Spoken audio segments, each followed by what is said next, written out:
반가. 안녕하세요. 박용덕입니다. 2024년 제35회 공인중개사 시험 대비 기출 보객이 15회 17번 문제입니다. 지금 34회 시험에서도 이 명신탁에 대해서 출제됐는데요. 2차만 공부하는 분들이 오히려 이 민법을 공부 안 하기 때문에 어려움을 느꼈던 시험입니다. 34회 시험이. 자, 15회 때도 출제됐는데요. 문제 보겠습니다. 신탁자 갑과 수탁자 을 간의 명신탁 약정을 한 뒤 신탁자가 수탁자에게 자금을 지원하여 수탁자가 매도인 병, 갑과 을 사이의 명신탁 사실을 모르는 매도인 병과 매매계약을 체결하여 소유권 이전 등기가 을 명의로 격려된 뒤 을이 정과 매매계약을 체결, 정의 소유권 등기를 격려하였다. 이에 관한 설명으로 옳은 것입니다. 소위 계약맹신탁이죠. 소위 계약맹신탁인데요. 소위 계약맹신탁이라고 하면 지금 신탁자가 누굽니까? 신탁자가 갑이고요. 신탁자가 갑이 되겠고요. 신탁자가 갑이고 수탁자가 을입니다. 수탁자가 을. 그리고 매도인이 병입니다. 매도인 병. 매도인이 병 이렇게 돼 있죠. 제3자가 정입니다. 제3자가 정 이렇게 돼 있는데요. 자, 1번 신탁자 갑과 을 간의 명신탁 약정의 효력은 무효이나 을 명의로 격려된 소유권 이전 등기 효력은 유효하다. 예, 그렇습니다. 을이 이 소유권 이전 등기는 병에서 을로 넘어간 소유권 이전 등기는 유효합니다. 왜냐하면 병이 선이기 때문에 모르기 때문에 몰랐기 때문에 자, 그래서 1번이 정답이 되겠습니다. 자, 다음은 2번 문제 보겠습니다. 을의 처분행위는 횡령죄로 처벌된다 했는데 명신탁이 세 가지가 있죠. 이자간, 소위 양자간 명신탁, 이전형 명신탁 같은 말이죠. 그 다음에 3자간 명신탁, 등기 명신탁 같은 말이고요. 이 지금 보고 있는 계약 명신탁, 모든 명신탁에서 이제는 수탁자가 수탁 부동산을 임의로 처분하더라도 형법상 횡령죄의 죄책은 성립하지 않습니다. 그래서 틀렸고요. 4번 틀렸고 지금 3번을 안 하고 4번부터 먼저 했네요.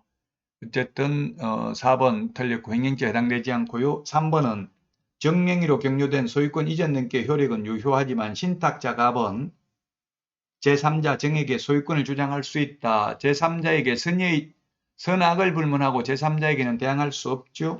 그래서 틀렸고 5번 을 수탁자는 1년 이하의 징역이나 3천만 원 이하의 벌금이 아니라 3년 이하의 징역이나 1억 원 이하의 벌금입니다. 수탁자는.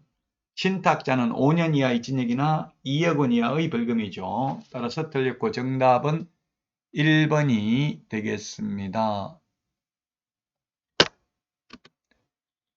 다음은 18번 문제 보겠습니다. 개업공개사 등의 결격 사유에 대한 것으로 옳은 것은 했는데 기억 금고 이상의 형의 선고를 받고 가석방된 자는 가석방된 날로부터 3년만 지나면 되는 게 아니라 가석방 기간, 즉 남은 자녀 형기 플러스 3년 지나야 됩니다. 즉 징역 3년 선고받고 1년 만에 가석방 되었으면 남은 자녀 형기 2년 더하기 3년을 지나야 됩니다. 자, 그 다음에 니은 금고 이상 형의 선고를 받고 일반 사면 받은 자는 개업공개사가 될 수 있다. 예, 그렇습니다. 일반 사면은 즉시 결격 사유에서 벗어납니다. 특별 사면은 3년 지나야 되죠. 일반 사면은 즉시 결격 사유에서 벗어난다.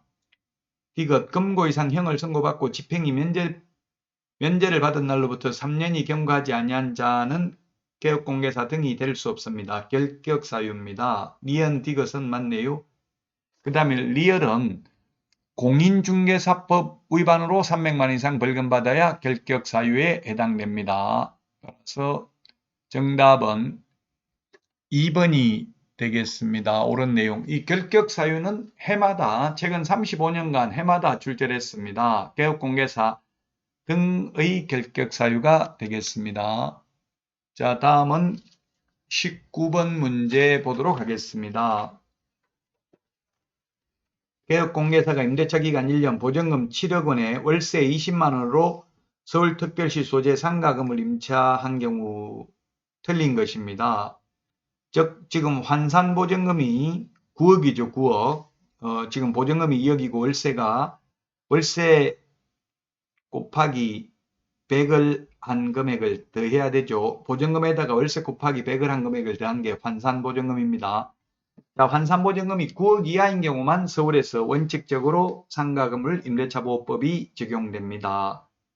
따라서 지금 틀린 것은 했는데 기역에 이 조건으로 임대차 계약을 하면 상가금을 임대차보호법상 우선면제권이 적용되며 그 후 월차임을 30만원 정액하더라도 계속 상가금을 임대차보호법상 7억에 대해서는 후순위보다 우선면제 받을 수 있다 했는데 9억을 초과해버리면 9억을 초과하면 우선면제 받을 수 없습니다. 그래서 기역은 틀렸습니다. 30만 원을 정액해버리면 환산보증금이 10억이 되기 때문에 우선면제 받을 수 없고요.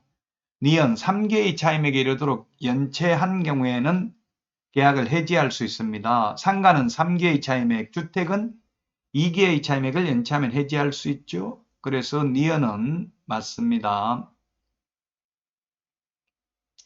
자, 그 다음에 디귿 이 조건으로 임대차 하여 그 후 월차임 100만원 정액하더라도 최초 임대차 기간을 포함한 전체 임대차 기간이 10년을 초과하지 않는 범위 내에서는 계약갱신 요구할 수 있습니다. 다만 임차한 건물의 전부 또는 일부를 고의 또는 과실로 파손한 경우에는 그러하지 아니하다. 10년을 초과할 수 없지만 고의 또는 중대한 과실로 파손한 경우에는 그러하지 아니합니다. 고의 또는 중대한 과실로 파손한 경우에는 그러하지 아니하죠. 그래서 디귿은 틀렸습니다. 중대한 과실이어야 합니다. 과실이라고 했기 때문에 X가 되겠습니다.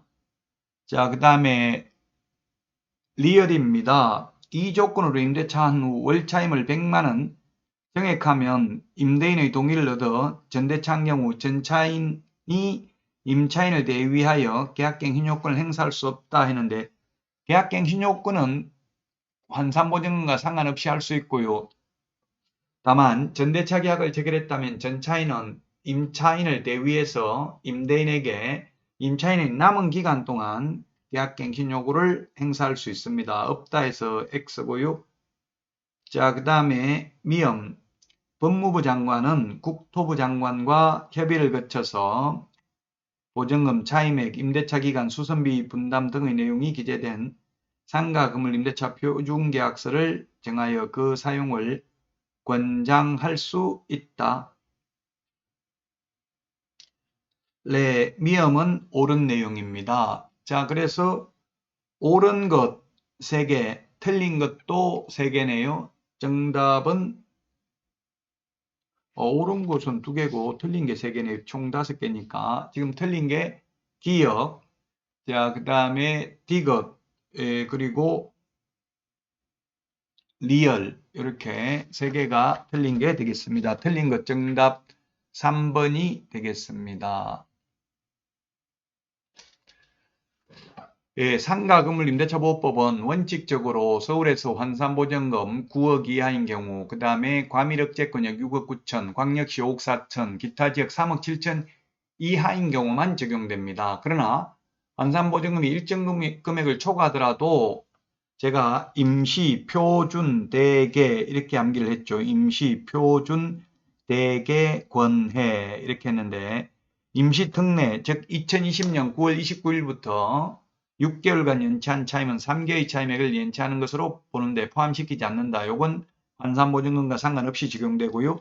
표준계약서 사용 권장, 대항력, 계약갱신 요구권, 권리금 회수기회 보장, 3개의 차임액을 연체하면 해지할 수 있다. 요건 서울에서 환산보증금이 9억을 초과하더라도 적용됩니다. 그러나 서울에서 환산보증금이 9억을 초과하면 적용 안 되는 게 최우선 면제, 우선 면제, 최단기 존속기간, 월차임 전환율, 5%밖에 못 올린다. 그리고 최단기 존속기간, 임차권 등기 명령제도 이런 것들은 서울에서 환산보증금 9억을 초과하면 적용되지 않습니다. 자, 다음은 20번 문제 보도록 하겠습니다.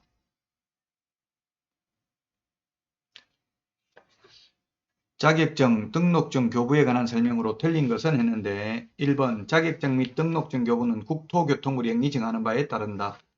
네, 시험에 이렇게 국토부령으로 정한다, 대통령령으로 정한다. 이거는 거의 정답에 영향을 미치지 않는 경우가 대부분이었습니다.